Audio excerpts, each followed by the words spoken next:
Esta mensagem que você ouvirá agora foi ministrada em um dos nossos cultos, realizados na Igreja Presbiteriana Renovada Independente de Arapongas. Esperamos que você seja edificado através dela. Que Deus abençoe você e a sua família.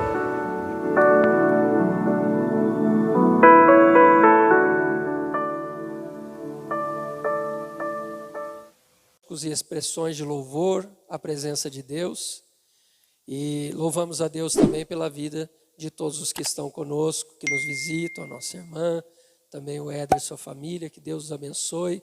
É uma alegria tê-los aqui conosco. Sejam bem-vindos no nome de Jesus. Irmãos, nós estamos falando aqui nestas quartas-feiras sobre fé. Fé é um tema de suma importância na nossa vida, e nós já vimos isso. A fé ela é importante para a salvação, porque a Bíblia diz que nós somos salvos pela graça por meio da fé. A fé é necessária na nossa jornada, porque o apóstolo Paulo disse: nós andamos por fé e não por vista. A fé é necessário para nos encontrarmos com o Senhor na eternidade, porque a palavra diz que sem fé é impossível agradar a Deus. Então, irmãos, a fé, ela é um tema indispensável na vida de todo aquele que serve ao Senhor. A fé é de suma importância na nossa vida. E nós estamos olhando, irmãos, durante estas quartas-feiras, sobre exemplos de personagens bíblicos que nos animam, que nos ensinam, através dos seus exemplos, de como nós devemos agir também. Homens e mulheres de Deus que se moveram por fé e o que Deus fez na vida deles. E a palavra de Deus, irmãos, ela é inspiradora. Por isso o apóstolo Paulo, escrevendo na carta aos Romanos, no capítulo 15 e verso 4, ele diz assim: pois tudo que outrora foi escrito, para o nosso ensino foi escrito. Então tudo que está na Bíblia, irmãos, a gente precisa ler e entender que a Bíblia não é apenas um livro de histórias. A Bíblia é a palavra de Deus. A Bíblia é a palavra inspirada de Deus. E tudo que nós lemos na Bíblia, nós precisamos perguntar: Senhor, o que o Senhor quer falar comigo? O que o Senhor quer me ensinar com esta passagem? O que o Senhor quer me ensinar com este versículo? É por isso que eu sempre enfatizo aqui, com os irmãos, que nós precisamos ler a palavra todos os dias, e não só ler apressadamente, mas meditar naquilo que lemos. Um versículo que você lê da palavra no seu dia, antes de começar o seu dia, e meditar nele, você vai ver o quanto Deus vai falar ao teu coração, o quanto Deus vai te instruir, o quanto Deus vai trazer um novo ânimo na tua alma a cada manhã. Então, irmãos, a palavra de Deus, ela se torna indispensável, e é por isso que nós estamos usando aqui os exemplos da palavra de Deus, para deles extrair lições para a nossa vida. E hoje nós vamos falar um pouquinho sobre esta personagem chamada Ana. E para começar falando sobre ela, nós precisamos fazer pelo menos 3 perguntas para discorrermos nesta noite esta mensagem. Primeira pergunta: quem foi Ana? A segunda pergunta: por que a história dela está registrada no cânon sagrado? E a terceira pergunta: o que nós aprendemos com essa história para a nossa vida? Então a primeira das perguntas é: quem foi Ana? Ana, irmãos, a Bíblia diz aqui que ela foi esposa de um homem hebreu chamado Eucana. Esse homem era da descendência dos levitas, e ele morava nas regiões montanhosas da terra de Efraim, numa cidade que a Bíblia descreve aqui como sendo Ramataim Zofim. E segundo a geografia bíblica, esta cidade, irmãos, ela estava aproximadamente 25 a 30 quilômetros de Siló. Por que eu estou fazendo referência a Siló? Porque quando o povo de Israel possuiu a terra prometida, eles vieram no deserto, e os irmãos se lembram que no deserto eles tinham um tabernáculo, que era montado e desmontado. Em cada região onde eles paravam, eles levantavam aquela grande tenda, onde ali ficava o lugar do sacrifício, o lugar do incenso, os pães da proposição, o candelabro e a arca da aliança.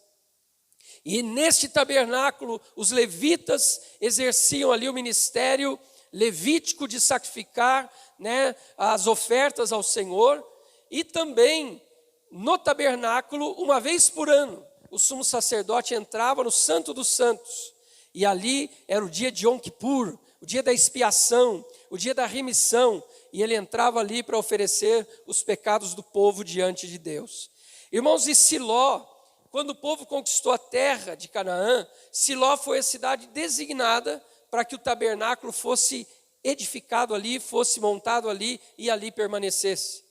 E havia uma lei, né, em Deuteronômio, no capítulo 16, verso 16, que dizia que todos os homens de Israel deveriam ir pelo menos 3 vezes para a cidade de Siló, ou mais tarde para Jerusalém, para as principais festas dos hebreus. Essas festas, irmãos, elas são realizadas até hoje.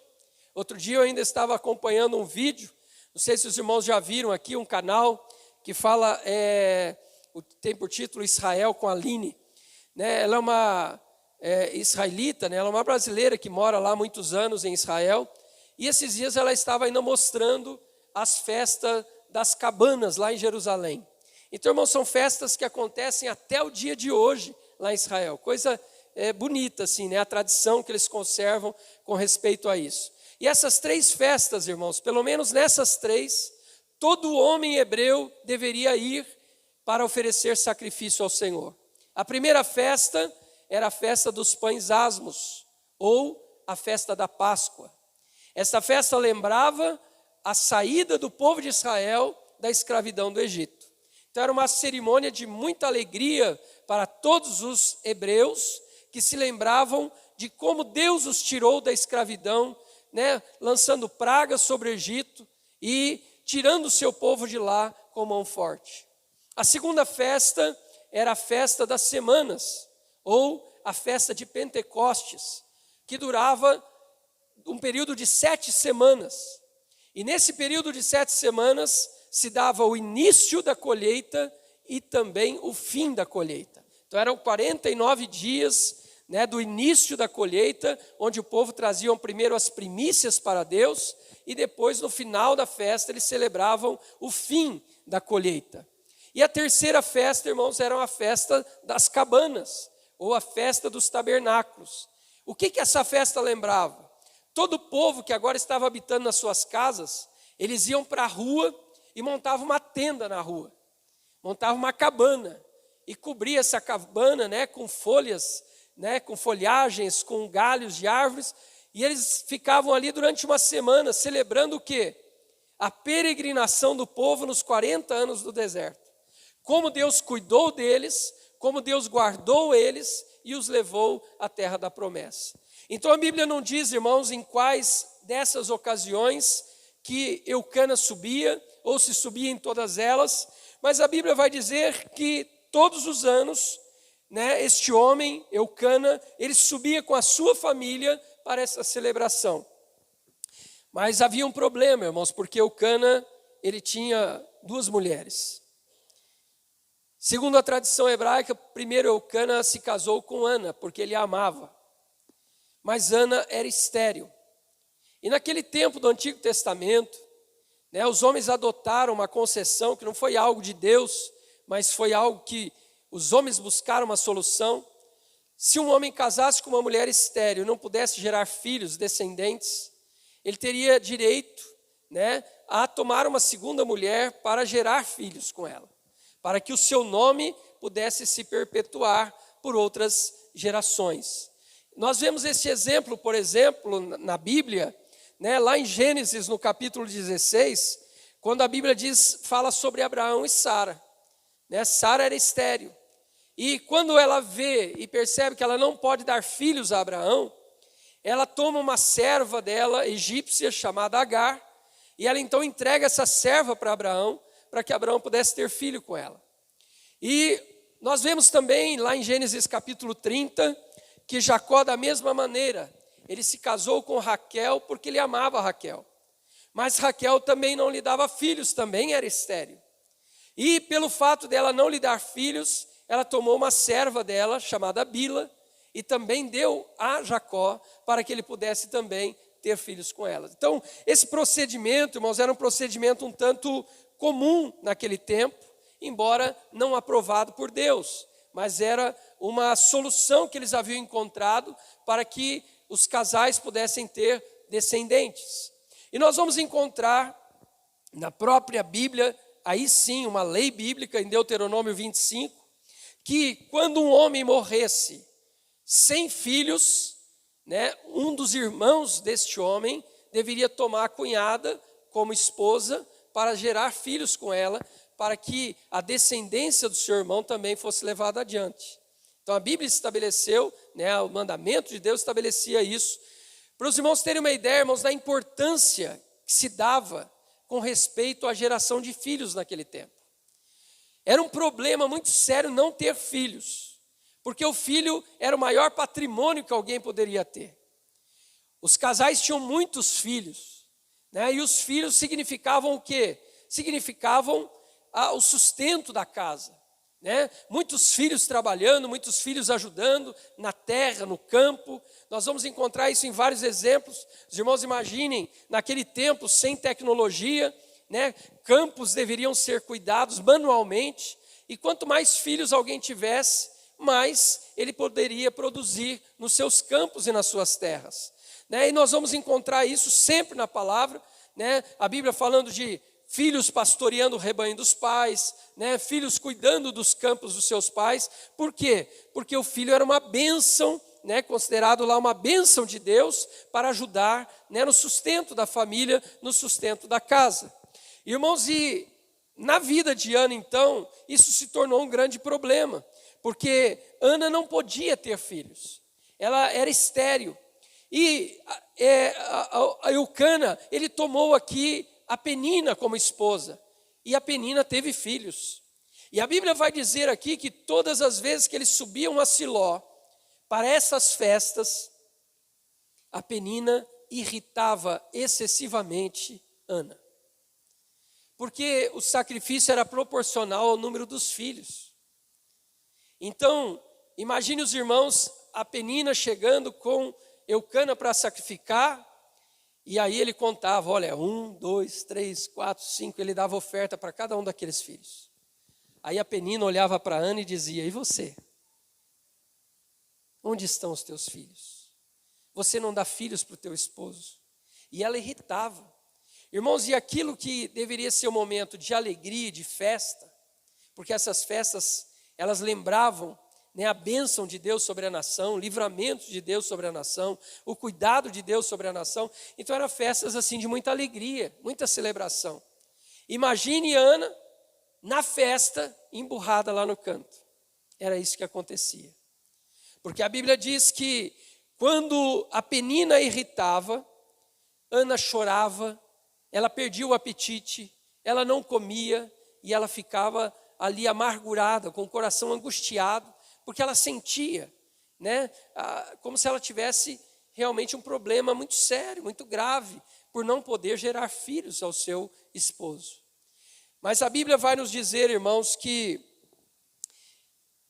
a Bíblia não diz quantas vezes, mas diz que algumas vezes Eucana subiu a Siló e a Penina irritou Ana. Mas chegou um dia em que a Ana, ela, depois de sacrificarem, ela se levantou e ela foi lá para o tabernáculo, no pátio externo do tabernáculo, que era destinado, né, às mulheres. E ela ficou ali, ela se dobrou diante de Deus e ela começou a orar. Naquele dia, irmãos, a Ana, ela decidiu que ela não ia ficar chorando, mas ela ia chorar aos pés do Senhor.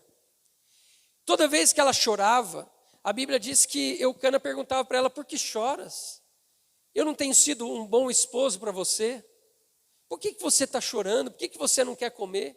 Ou seja, Eucana sempre tentava animar Ana, mas ele não podia fazer mais do que isso.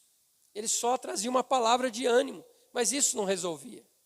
A Ana continuava amargurada, mas nesse dia, a Bíblia diz que ela foi ao tabernáculo e ela foi chorar aos pés do Senhor. Interessante, irmãos, o que me chamou a atenção nesse texto é que a Bíblia diz aqui que quando a Ana ela vai orar a Deus, quando ela está orando, a Bíblia diz aqui que ela orava com o seu coração. A sua boca não expressava palavras audíveis, mas os seus lábios se moviam. E o sacerdote Eli estava sentado numa cadeira, e ele começou a observar aquela mulher, e ele não ouvia palavras, mas ele via a boca dela, né, os lábios dela se movendo, e aquela mulher estava ali já há muito tempo. E aquilo chamou a atenção dele, tanto que ele pensou que ela tivesse alcoolizada, que ela tivesse bêbada. E ele então foi repreender a Ana. O sacerdote Eli levantou da sua cadeira, ele foi lá e disse: mulher, aparta-te da bebida forte. E ela então vai explicar para ele, vai dizer: não, Senhor, não tenha a mim como uma filha de Belial, não tenha a mim como, né, uma filha do inimigo, alguém que está servindo ao inimigo. Eu estou aqui na presença de Deus, derramando a minha alma perante Ele. Eu estou aqui na presença de Deus, derramando as minhas angústias diante do Senhor. Irmãos, Ana estava tão angustiada, né, que ela falava no seu coração. Talvez você já tenha orado assim algumas vezes também, né? Às vezes, irmãos, nos falta palavras, não é verdade? Eu creio que você já tem em algum momento da tua vida vivido mais ou menos isso que Ana viveu. Há momento que você se prostra diante de Deus e as lágrimas começam a correr. Mas a Bíblia diz, irmãos, que o nosso Deus, Ele é onisciente. E mesmo quando a gente chora diante dEle, sem proferir palavras, Ele entende as nossas lágrimas. Ele sabe o que nós estamos passando. Ele sabe o que nós estamos sentindo. Então, irmãos, quando a palavra de Deus aqui, né, fala de Ana orando ao Senhor, é uma oração que vem de dentro do coração. É uma oração que vem, né, lá de dentro da sua alma. É uma amargura em sua alma que ela está colocando diante de Deus e que ela está levando diante de Deus. Irmãos, e ela faz um voto. Nesta oração, nessa angústia, ela faz um voto. E aqui eu gostaria de trazer, né, um esclarecimento bíblico, porque muitas pessoas às vezes dizem que é pecado a gente fazer voto. Né? Não é pecado, irmãos, votar. Não é pecado a gente fazer votos diante do Senhor. Tanto é que a Bíblia, ela tem um capítulo inteiro no livro de Números, no capítulo 30, a Bíblia fala só sobre voto. Como deve ser o voto, como deve proceder o voto, né, em que situações, né, o voto pode ser anulado. A Bíblia explica tudo isso lá em Números capítulo 30. E em Eclesiastes, no capítulo de número 5, nos versos 4 e 5, Salomão escreveu e disse assim: quando a Deus fizeres um voto, não tardes em cumpri-lo. Então ele não está dizendo, né, que não devemos fazer, ele está dizendo, mas quando você fizer, cumpre o seu voto. Depois no verso 5 ele diz assim, né, verso 4, quando fizeres um voto, não tardes em cumpri-lo. Depois no verso 5 ele diz, é melhor não fazer o voto do que fazer e não cumprir. Aí sim, há um ensinamento. Se você fizer um voto, cumpra. Mas se você fizer um voto e não cumprir, é melhor não fazer do que fazer e não cumprir. Isso, irmãos, é uma advertência para nós, porque geralmente a gente faz votos no momento que a gente está em agonia, não é verdade? Às vezes a gente está passando por uma situação tão difícil. A gente que é pastor, que às vezes vai no hospital orar pelas pessoas, irmãos, normalmente quando a gente vai orar para alguém, a pessoa diz assim, pastor, quando eu sair daqui, eu vou lá na igreja. E muitas vezes, irmãos, não vem. Porque no momento de agonia, a pessoa vota. E ela está votando. Diante de Deus ela está falando. Não, se o Senhor me curar, e se eu sair desse hospital, eu vou lá na igreja. Irmãos, e o tempo vai passando e a pessoa não cumpre o voto. Então a Bíblia chama esses de tolo. Por quê? É melhor não votar. Mas é que no desespero, irmãos, a pessoa quer se ver, né, numa situação de cura, né, ela quer um problema resolvido e ela acaba fazendo voto. Então nós temos que tomar muito cuidado, irmãos, porque não é pecado votar, mas se votar, cumpra. Porque a gente se esquece do voto que fez, mas Deus não se esquece do voto que a gente fez. Então, isso será cobrado um dia por Deus. Então, se você está passando talvez um momento de dificuldade, assim como Ana, ela fez esse voto, você também pode fazer. Mas se lembre que você fez. E no momento em que aquilo se resolver, cumpra rapidamente aquilo que você prometeu. E nós vamos ver aqui, irmãos, na vida de Ana, esse ensinamento que ela nos traz. Porque quando ela está orando, ela está falando aqui no seu coração, ela está falando diante de Deus, e ela está fazendo esse voto ao Senhor, e o voto que ela faz ao Senhor é um voto muito duro. Porque ela está orando porque ela quer um filho. E aí ela diz assim: Senhor, mas se tu me deres os filhos, eu entregarei para o Senhor. Então, se o Senhor me der esse filho, não vou ficar com ele. Eu vou trazer aqui no tabernáculo e eu vou deixar ele aqui com o sacerdote Eli para servir ao Senhor durante todos os dias da sua vida. E a gente pergunta, mas por que ela queria o filho então, né, irmãos? Por que ela queria o filho? Se ela está dizendo que se ela ganhar o filho, ela vai entregar para Deus e não vai viver com esse filho. Irmãos, mas é justamente aí que está a chave da resposta de Deus na vida dela. Porque durante muito tempo, a Ana talvez ela tenha chorado quando o Penina a irritava, e talvez ela tinha desejo de ter filho apenas para se vingar de Penina. Não é verdade? Talvez ela falasse assim: Senhor, me dá um filho, que eu quero esfregar na cara dessa mulher que eu também posso ter filho. Irmãos, e muitas vezes isso pode acontecer comigo e com você. A gente pode estar pedindo coisas lícitas, mas por um propósito que não é lícito. Por exemplo, não é pecado ninguém, ser promovido na empresa. Não é pecado, a gente pode orar por isso. Mas a partir do momento que você ora para dizer assim: eu quero, Senhor, que o Senhor me dê aquela promoção, porque o dia que o Senhor me der aquela promoção, eu vou pisar naquele fulano que está me humilhando lá na empresa. Irmãos, o propósito é bom, o pedido é bom. Não é errado ser promovido, mas a finalidade para a qual você está pedindo é mal. Às vezes você diz assim: Senhor, me abençoa, Senhor, com um carro, para mim, se você está orando para vir para a tua casa, amém. Mas às vezes você está pedindo assim: Senhor, me abençoa com o carro, porque meu vizinho tem um carro bom, e eu quero mostrar para ele que eu também posso ter. Irmãos, é um pedido que não é pecado, o pedido de ter o carro, mas o propósito é errado. Porque há um desejo de vingança. E quando nós vemos aqui Ana fazendo esse voto, irmãos, nós vamos ver que isso fez toda a diferença na vida dela. Porque ela está dizendo: Senhor, eu não quero que o Senhor me dê um filho para mim me vingar de Penina. Eu quero que o Senhor me dê um filho para que esse meu filho possa te servir. Isso fez toda a diferença na oração de Ana. Para que o meu filho possa te servir. Então, irmão, quando você orar, saiba com que propósito e finalidade você está orando. Se você está pedindo aumento salarial para você abençoar missionários, ajudar órgãos de missão, ajudar pessoas que estão necessitadas, amém. É legítimo. E Deus faz questão de abençoar pessoas assim. Mas se o propósito não é esse, irmãos, esquece. Se o propósito não é para glorificar o nome do Senhor, nós estamos pedindo errado. E é por isso que a Bíblia diz: pedis não recebeis, por quê? Pedis mal. Só para gastar nos vossos próprios deleites. Se o propósito daquilo que eu estou pedindo tem uma finalidade de glorificar Deus, Deus vai abençoar, porque o nome dele vai ser glorificado. Amém? Nós vemos aqui então, irmãos, Ana orando ao Senhor.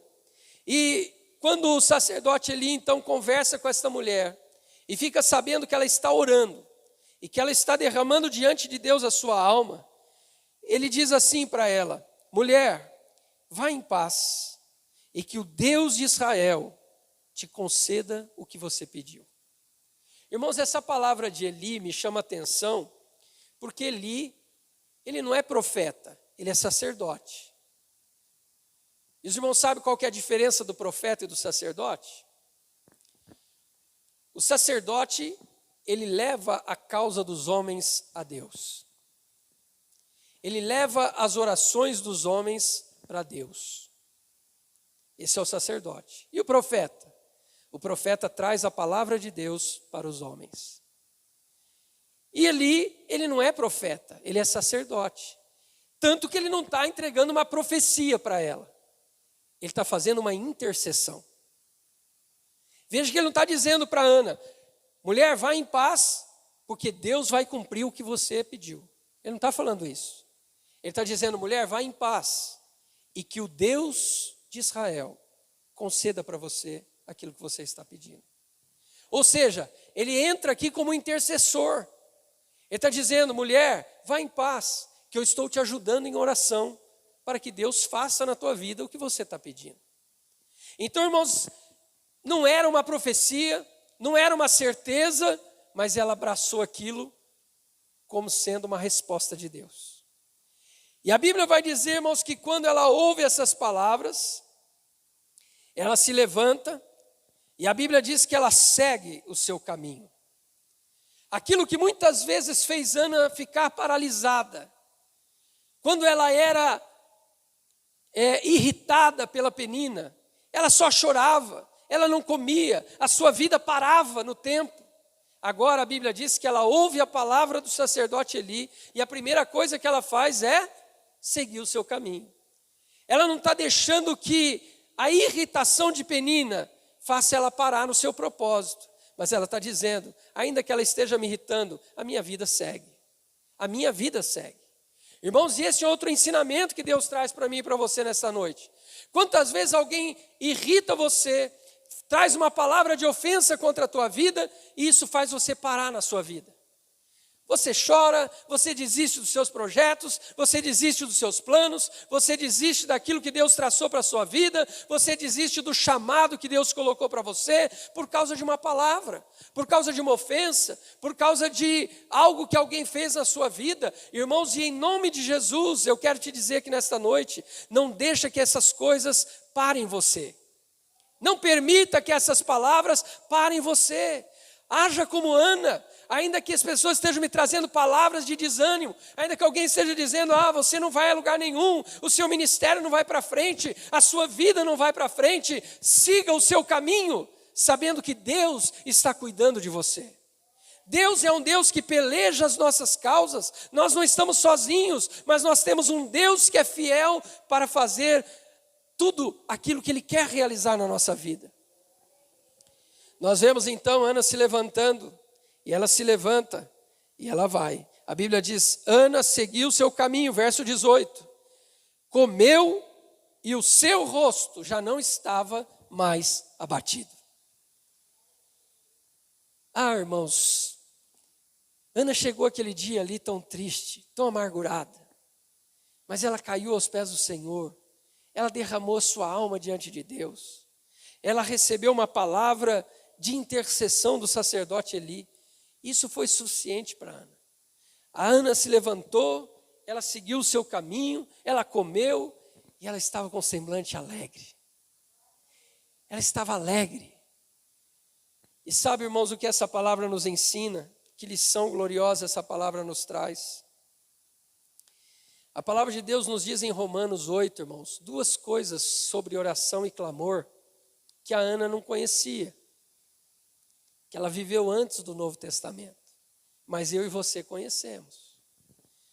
No capítulo 8 da carta aos Romanos, primeiro no verso 26 e 27, o apóstolo Paulo diz assim, porque não sabemos orar como convém, mas o mesmo Espírito intercede por nós com gemidos inexprimíveis. Porque Ele intercede pelos santos segundo a vontade de Deus. Irmão, Ana não sabia disso. Eu e você sabemos. Todas as vezes que nós oramos ao Senhor, não tem um sacerdote Eli, que é um homem falho e pecador ali intercedendo. Nós temos o Espírito Santo de Deus. Ele está junto ao Pai, intercedendo por mim e por você. Sabe, irmãos, Ana, ela saiu dali feliz porque um homem falível, um homem usado por Deus, mas era falível, como nós, pecadores como nós, porque ele disse, mulher, vá em paz, Aquela palavra para ela já foi suficiente, e ela agarrou aquela palavra, e ela saiu feliz, ela saiu do seu caminho, ela confiava na resposta de Deus. E eu e você não temos um homem falho intercedendo por nós, mas nós temos o Espírito Santo intercedendo por nós. E a Bíblia diz que ele conhece, o Espírito conhece a vontade de Deus, e por isso ele leva a nossa oração diante de Deus e ora de acordo com a vontade de Deus. Mas o apóstolo Paulo não para aí. Ainda em Romanos 8, no capítulo 8, verso 34, ele diz assim: quem os condenará? É Cristo quem morreu, ou antes, quem ressuscitou dentre os mortos, o qual está à direita de Deus e também intercede por nós. Irmão, se é pouco para você ter o Espírito Santo como intercessor, a Bíblia está dizendo que tem o Espírito Santo e tem Jesus também. O Espírito Santo, a terceira pessoa da Trindade, Jesus Cristo, o Filho de Deus, no qual Ele mesmo disse: esse é o meu Filho amado, em quem eu tenho prazer. Você acha que a intercessão do Espírito e a intercessão de Deus não conta nada nas nossas orações? Então, irmãos, a pergunta que eu faço para você é: se Ana não sabia da carta aos Romanos, e ela ouviu a palavra do sacerdote Eli, e ela saiu com seu semblante alegre, por que eu e você, conhecendo a carta de Romanos, que está nos dizendo que o Espírito Santo e o próprio Jesus intercede por nós, por que nós oramos e muitas vezes a gente se levanta da oração com a cara emburrada do jeito que a gente começou a orar? Por que a gente ajoelha chorando e continua saindo chorando da presença de Deus, como se Deus não tivesse ouvido a nossa oração? Irmão, nós precisamos aprender com Ana. O Espírito Santo e o próprio Jesus, quando você fecha os seus olhos para orar, quando você apresenta a sua causa diante de Deus, eles estão diante de Deus dizendo: Senhor, ouve a oração desse teu servo. Ele é pecador, ele é falho, ela é falha. E Jesus está dizendo: mas eu morri, derramei meu sangue para que eles pudessem ter a vida. Ouve a súplica, ouve a oração. Irmãos, Jesus se fez carne, Ele habitou entre nós, Ele sabe o que é o sentimento de tristeza que o homem vive. A Bíblia diz que em algumas situações Jesus chorou,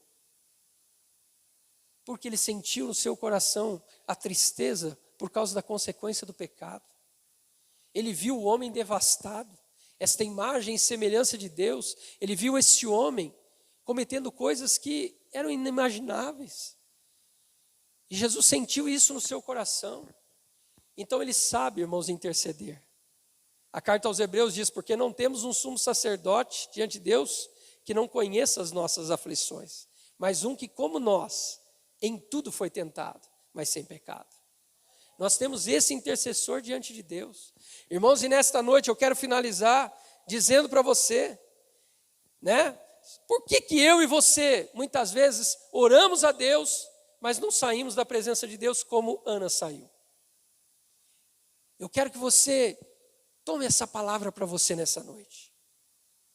Quando você entrar na presença de Deus chorando, saia sorrindo, com a certeza de que Ele ouviu a sua oração. Quando você entrar na presença de Deus e derramar a sua alma, derrame, pode chorar diante dEle, pode derramar os seus sentimentos diante dEle, isso agrada o coração de Deus, mas quando você sair da presença dEle, saia com a convicção de que Ele já ouviu o teu clamor. Saia com a convicção de que Ele já está trabalhando em favor da tua causa. Saia da presença dEle na certeza de que Ele é um pai que se compadece dos seus filhos e que Ele está agindo no impossível nas nossas vidas. Amados, a Bíblia nos diz então que depois de algum tempo, Ana estava com o filho nos braços. E ela colocou o nome desse filho Samuel. Mas, irmãos, Deus é tão bom que a Bíblia diz assim que Ele é poderoso para fazer infinitamente mais, além daquilo que pedimos ou pensamos. O que Ana pediu para Deus? O que Ana pediu para Deus? Um filho. Deus deu a ela um filho. Mas quando nós olhamos lá, em 1 Samuel capítulo 2, verso 21, a Bíblia diz assim: como Ana entregou esse filho para Deus, ela cumpriu o seu voto. Deus tinha dado o filho que ela pediu, mas ela deu para Deus. Deus falou assim: não vou deixar essa mulher sozinha. Aí no capítulo 2 e verso 21 de 1 Samuel, a Bíblia diz assim: e o Senhor abençoou Ana, e ela concebeu, e deu à luz 3 filhos e 2 filhas. Ela pediu 1, Deus deu 6. Irmão, Deus sabe e Ele é generoso em nos responder. A verdade é que muitas vezes, irmãos, a gente reduz o poder de Deus. A gente se coloca diante de Deus como se Deus tivesse que fazer uma dificuldade tremenda para atender o nosso pedido, fazer um esforço tremendo para resolver o problema. Irmãos, a Bíblia diz que para Ele não há nada impossível. Nada. E a Bíblia diz que tudo é possível ao que crê.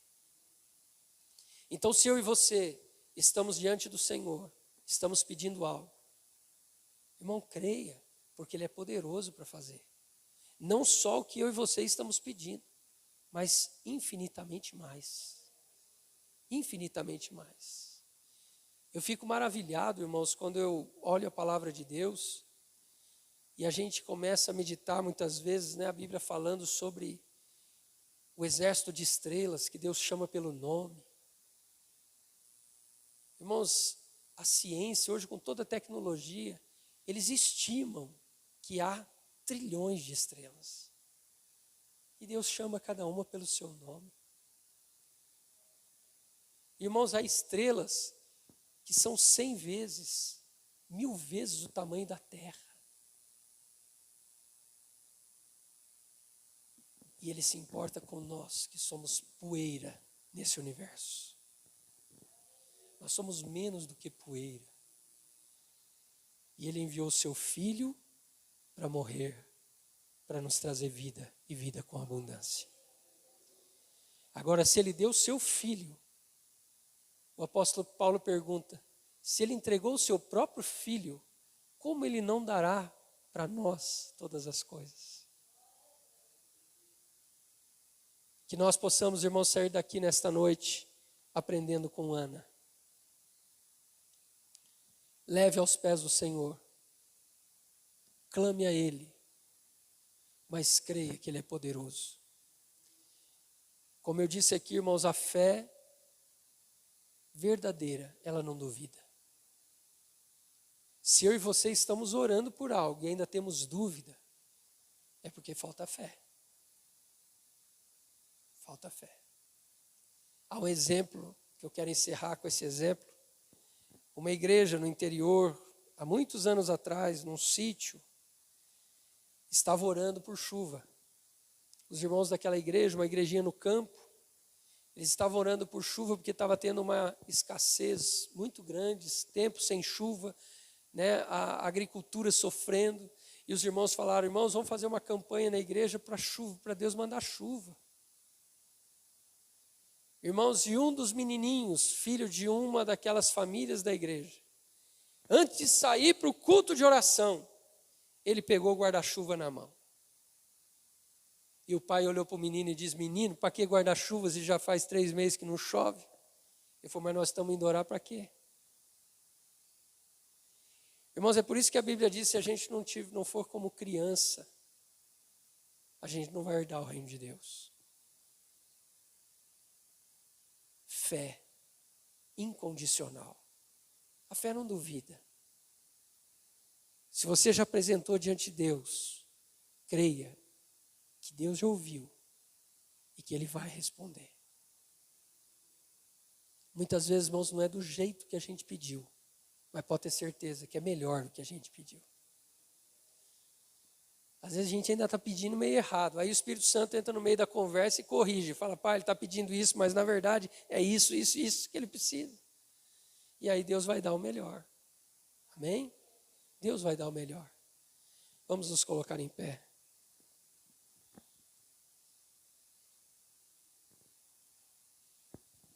Querido Deus,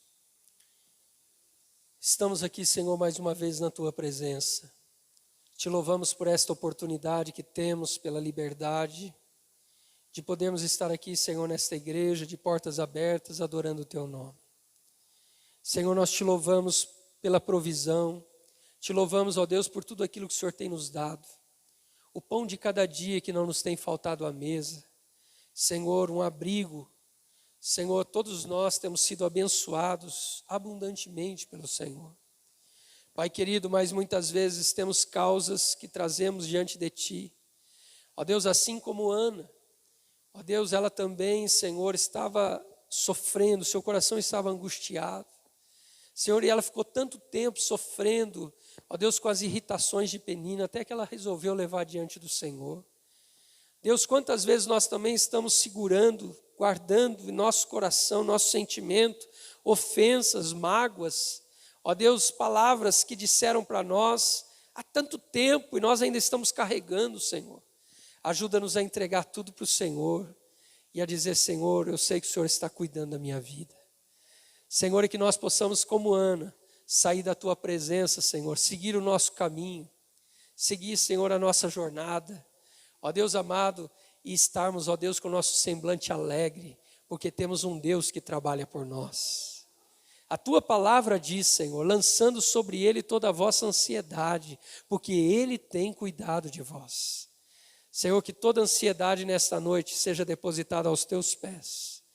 E que o Senhor agora, Senhor, através do Espírito Santo, venha agora, Senhor, trazer refrigério a esses corações que aqui estão.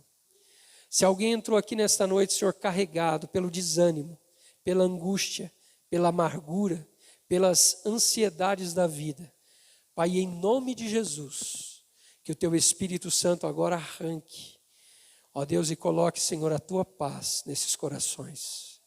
Que essas vidas saiam daqui, Senhor, regozijando na Tua presença, no nome de Jesus. Amém. Amém.